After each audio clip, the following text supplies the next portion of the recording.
ஓம் சக்தி. ஓம் ஆதிபராசக்தி. என் அன்பு குழந்தையே, இந்த வாழ்க்கையில் எதை வேணுமானாலும் விலை கொடுத்து வாங்கிவிடலாம். ஆனால் உண்மையான அன்பையும் உடல் ஆரோக்கியத்தையும் விலை கொடுத்து வாங்க முடியாது. அதிலும் அன்புதான் முதன்மையானது.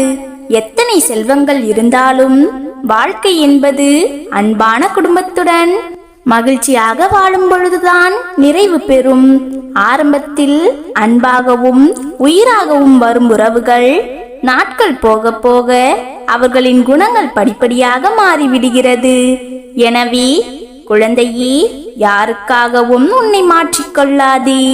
நீ இப்படித்தான் என்று உன்னை ஏற்றுக்கொள்ளும் உறவுகளை தவிர்த்து விடாதே. அன்று அப்படி பேசியவர்களா இன்று இப்படி பேசுகிறார்கள், அன்பாக பேசியவர் இன்று வெறுப்பாக பேசுகிறார்கள் என்று புலம்பிக் கொண்டிருக்கிறாய்.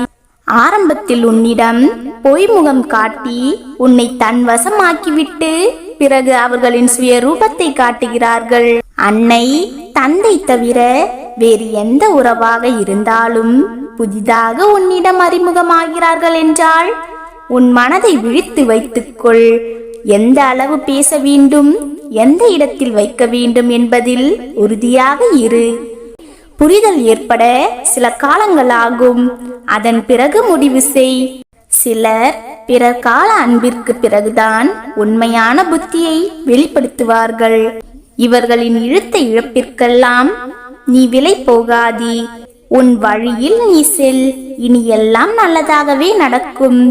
இது உனக்கான காலம் இதோ துவங்கிவிட்டது.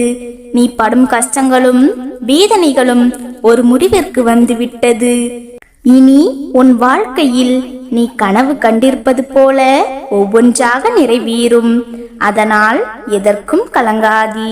உனக்கு துணை நானே. இனி எல்லாம் சுபமே. என் வாக்கு என்றும் பொய்க்காது. இனி உன் வாழ்வில் வெற்றி நடை போடத்தான் போகிறாய். இத்தனை நாட்களாக எந்த விஷயத்திற்கு கவலைப்பட்டிருந்தாயோ அது விரைவில் நடக்கும். உன்னை சுற்றியுள்ளவர்களின் சுயரூபத்தை விரைவில் புரிந்து கொள்வாய். விழித்துக்கொள் என் குழந்தையே. அப்பொழுதுதான் வாழ்க்கையில் முன்னேற முடியும். யாரையும் நம்பி உன் வாழ்க்கையை வீணாக்கி கொள்ளாதே. எந்த விஷயமாக இருந்தாலும் உனக்கு என்ன தோன்றுகிறதோ அதை செயல்படுத்து. அனைத்தும் நன்மையில் முடியும். உன் பின்னால் உன் அன்னை நான் இருக்கிறேன். எதற்கும் கலங்காதே. ஓம் சக்தி. ஓம் ஆதிபராசக்தி.